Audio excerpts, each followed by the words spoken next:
सर्वसुगन्धसुलेपितलिङ्गं निर्मलभासितशोभितलिङ्गम् जन्मजदुःखविनाशकलिङ्गं तत्प्रणमामि सदा शिवलिङ्गम् देवमुनिप्रवरार्चितलिङ्गं कामदहन करुणाकरलिङ्गम्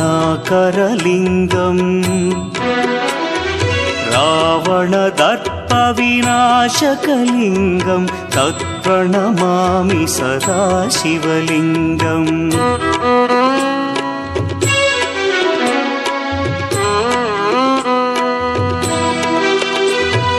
सर्वसुगन्धसुलेपितलिङ्गं